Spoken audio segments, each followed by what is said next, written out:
And of course, Dr. Sanford, let me welcome you to the show this morning. And I know that you're no stranger to any members of our audience. You've been with us on a number of occasions. And I'm glad to have you here today to talk about the significance of the African American history experience at the 21st century. And so let's start off by having you to give us some information about your background, your education, and some of the things that were important in terms of leading you to us this morning, and then we'll talk about other things. Okay, well, thank you very much, and it's always a pleasure to be here. Again, I'm EKSanford12. I'm a professor of sociology at Tennessee State University, and I did my doctorate degree at Howard University in Washington, D.C., as well as a postdoc at Penn State University. One of my positions that I've held in the past that I think is very significant and related to today's topic is being Director of Africana Studies at the University of Montana in Missoula, Montana, where there was a very strong aim at that university as one of its missions to understand the importance of African American and other minority groups' history. So I think that is something in my particular past that makes it relevant for me to be here today. But in addition to that, I would like to say, in reference to that, I have a specialization in looking at the African American experience, the history of it, understanding certain social issues and problems related to racism, minority group problems, health and wellness, and disparities that might lead to high crime rates within the American society in which we live. So I think this whole idea that what we're talking about today, the significance of African American history, is very important, because it is indeed something that we all should share in and understand from an earlier age to the present as well as in the future.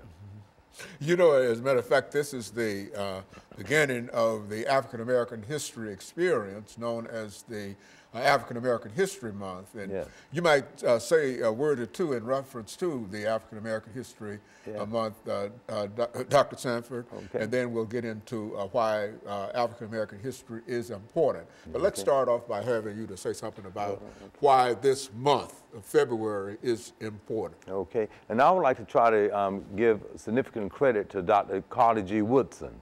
He was the one that really invented the importance of having African American history, and it was a day, having African American history today. And Dr. Carter G. Woodson felt very strongly that it was important at that particular time to then have something that would give everyone within the society and culture in which we live in some idea about the contributions that African Americans have made from slavery to freedom. And then, of course, it turned into African American History Week, and that went on for the longest time, and now indeed is African American History Month. And in many institutions of higher education, many other industries, economic, business, they will give actually some significance and time to talk about the contributions of African Americans this particular month. And so it's very significant and important to do that. And it's a welcoming thing to do. And I'm hoping today we can get into how it is still relevant and important or significant today as it was a long time ago. When the Miseducation of the Negro was written many, many years ago, and how the importance of having African American History Month, week, day is important, and even throughout the year, because it helps us to have a pretty good understanding about ourselves, the culture, and for other groups to have a significant understanding of that population as well.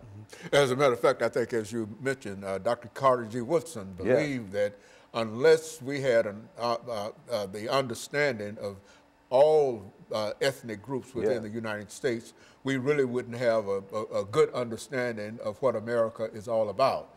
And I think that the ability to sort of carve out in this particular month, it's not to say that African Americans are more important than any other ethnic group, and et cetera, but I think it does give us an opportunity to highlight, as you've indicated, the African American experience in the United States.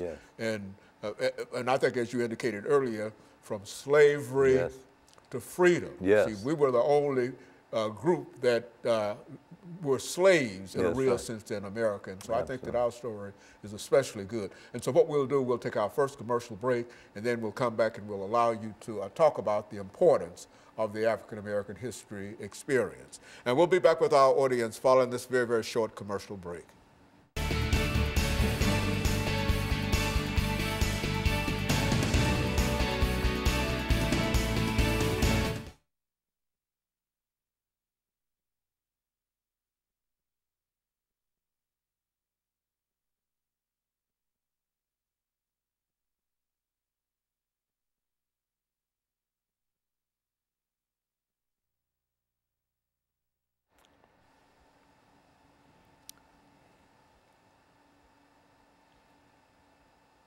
I see they're building the African American history structure down on Jefferson, on 8th and Jefferson. Yes.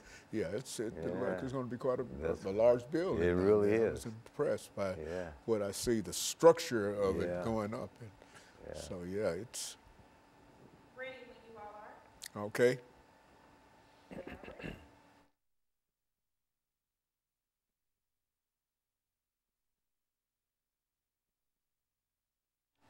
Thank you and welcome back to the second segment of the show for today. We're talking to Dr. EKSanford, a professor at Tennessee State University, and he's giving us some information in reference to the significance of the African American history experience. Doctor, let's see if we can pick up and give you an opportunity over the next 8 minutes simply to talk about some of the things that in a real sense you teach daily at Tennessee State University, some of the sociological information that our audience might not be familiar with. Okay. Well, thanks so much again. And I say that in reference to African American History Month and the significance of it. We can be thinking about any social issue or concern that might be quite relevant within the society in which we live in, within the culture. And Dr. E.B. Taylor defined culture as that complex whole that entitled or encompass customs and traits and anything that could be passed down from one generation to the next generation to the present. So when we think in terms of the importance of African American history, it is quite significant to understand the past, 244 years of enslavement, and how did that impact the culture of a particular population, as it did Native Americans and other ethnic groups that migrated to the United States. But as was said in the first segment, something unique was about the African American experience here in America, that enslavement took place for that time. So if we understand in the context of culture, one can see how something that's supposed to be passed down from one generation to the next generation was destroyed in any positive way. And that was strategically done in an effort to kind of control a group of people to enslave them. And there's much literature out there that one can bring up and discuss and look at that. And I think one of the significant reasons we have African American History Month or a day or a week, how it should be very much a part of the educational curriculum, so that people can have a focus or idea about that legacy of that culture that was passed down or not in a fair way passed down from one generation to the next generation, that could lead into certain thoughts about policies in the present. For instance, on many of our shows, we have talked about the significant amount of crime that exists in America. We have, for instance, 6.5% of African American males that make up the entire population, but 40.2% are actually in prison. Incarcerated. So when we look back at Dr. Charles C. McIntyre's classic book entitled Criminalizing a Race, she looked at it from slavery as coming out of slavery into Reconstruction and how people were re-entered into the prison system. And now we have the industrial prison complex where even today 40.2% of African American males are in prison, while they only make up about 6.5% of the entire American population. So we can see these disparities, but we have to systematically understand how they were connected to the past. That's why it is important to understand African American history and kind of connect it to what has happened or not happened fairly over a particular time period. So when we look at social structure, all of the institutions that make up the society, we can connect back early and see how there were a lot of dysfunctions for this segment of the population that was supposed to be passed down from one generation to the next generation, but it was all unfair.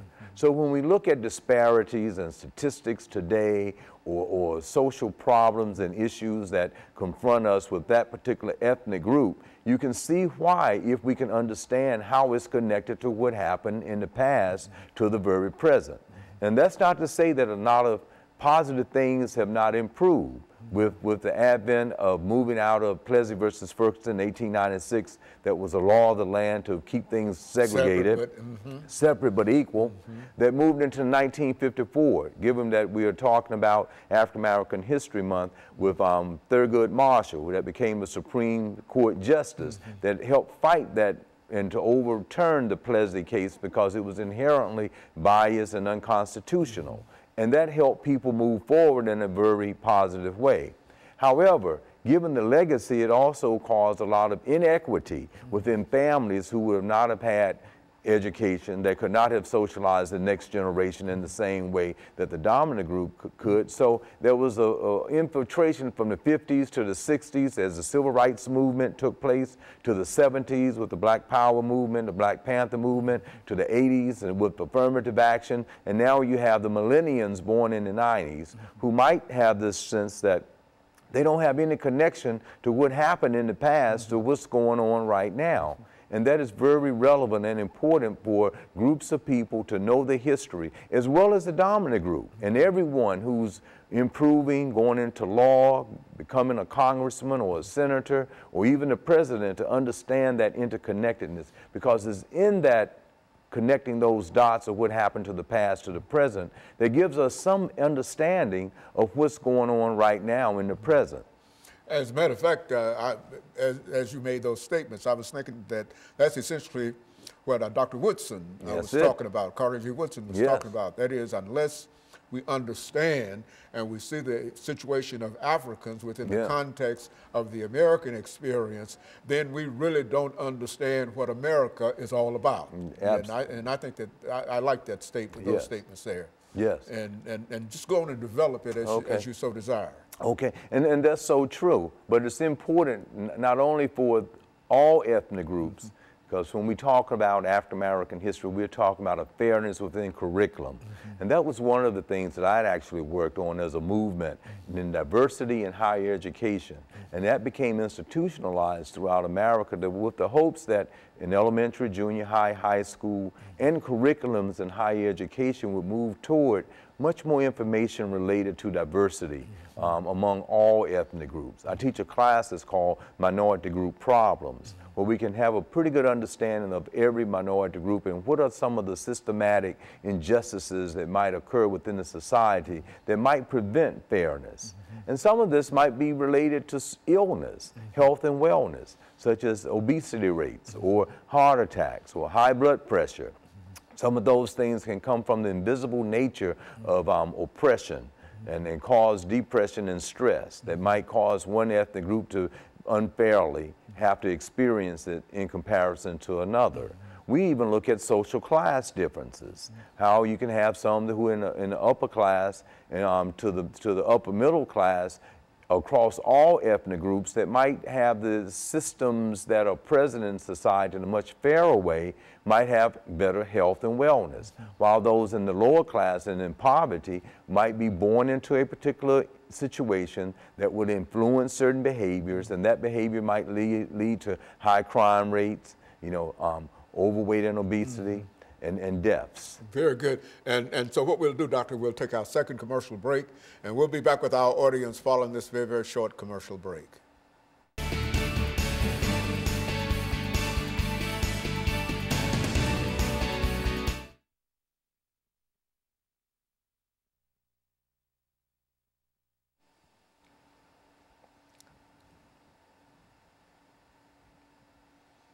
Now, what do you want to talk about this time? Okay, well, we'll try to bring it to some close. This is the last segment, right? So I talk about in general, play a little historical context, bring up, since it's African American History Month, the people that will contribute to African American history, and then kind of lead it into some solutions and what we have to do, that type of thing. Might be a little closing, all right. Ready when you are. We're ready.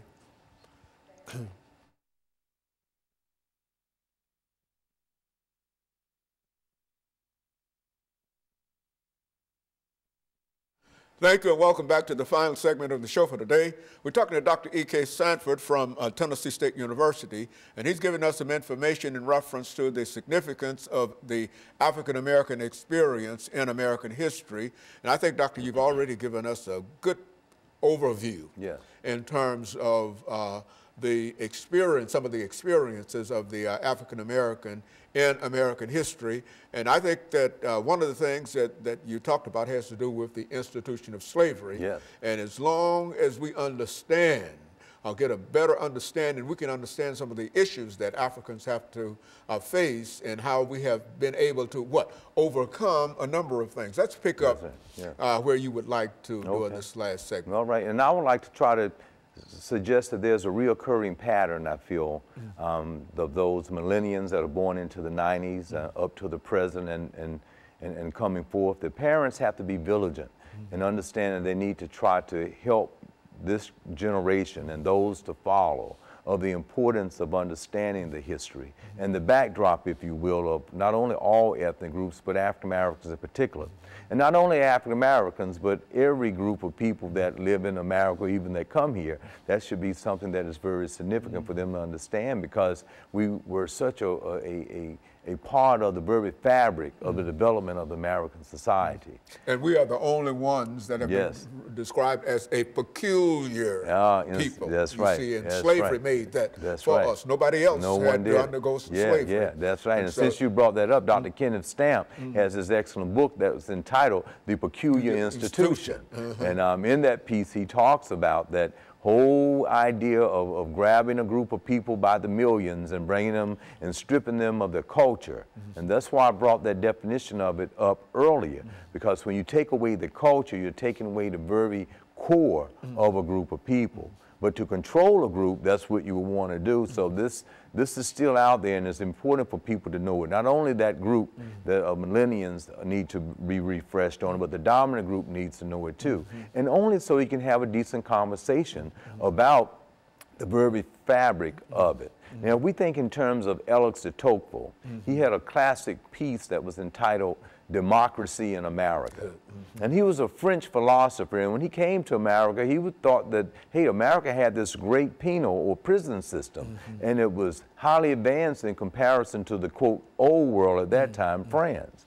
But as he came to this country and was driving down in his horse and buggy and looked out the window, he saw people of African descent that were enslaved, in shackles, and working. And when he saw that and thought about oh my gosh, they have been here for hundreds of years, and there is still there, he reached in that classic piece that we would never reach a true democracy because of how it was founded on slavery. So when we look at some of the repercussions based on his philosophy and theoretical framework, we can see a lot of the inequalities that still exist today. And that's why it's important to understand African American history within the context of American society, so everyone can have an inclusive way of understanding social problems and issues and try to find solutions to them. If not, then we will indeed continue the same process of racism, prejudice, and discrimination.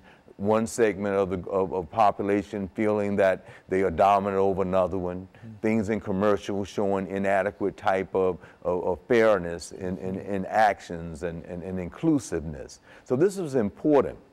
Coming out of the great W.B. Du Bois, when he said in the 19th century that the problem would be that of the color line. And we saw it in the 20th century. Now we're in the 21st century, and the color line is still a problem. Now when we link that to social class, we might find people might say, well, look, you had an African-American president, and there are people in Congress, and there are people that are doing well, even us, professors at an institution of higher education, but still I'm going back to the statistic that I started with. We make up about 6.5% of the population, about 40.2 are incarcerated. There's still a problem. When we see the reoccurring pattern of police brutality and shootings because of the subliminal nature of how they look at a suspect and think that they are something that needs to be shot and killed versus just taken in. These are things that we have to be able to understand the history and how did those thoughts and patterns subliminally get in our mindset about that. This is especially true when you start talking about young African Americans, you know, the young African American youth who face a real problem in terms of simply assimilating and being able to deal with some of the issues that many of us might have moved beyond. Not that we solved them, but we've moved beyond, but they now face them. The whole idea of black lives make important, and black life and all of those things. Yes. We've seen that, and we've experienced that, but it might have been under a different name. Yes. And so the name might have changed, That's but right. the attitudes that many people have in reference to the African American, especially the African American youth, these things are still present in spite of what we might call it. Yes, yes. And I think that's absolutely right. And these are the indicators that some of that racism and prejudice and discrimination still exists. For a youth group to come up like Black Lives Matter, like you mentioned, or other groups that have emerged to try to solve some of the problems. I have a feeling, though, that we have even a deeper problem with a majority of people not being conscious that some of the ills are still there. Again, that's why African American History Month is, and the history of African Americans is so important to be in the curriculum, so people can understand that there is that importance that is there. And this can be done in literature classes, from understanding African American literature in 1746 to 1865 of the slave narrative. Very important information is there in that context of that time. And then from 1865 to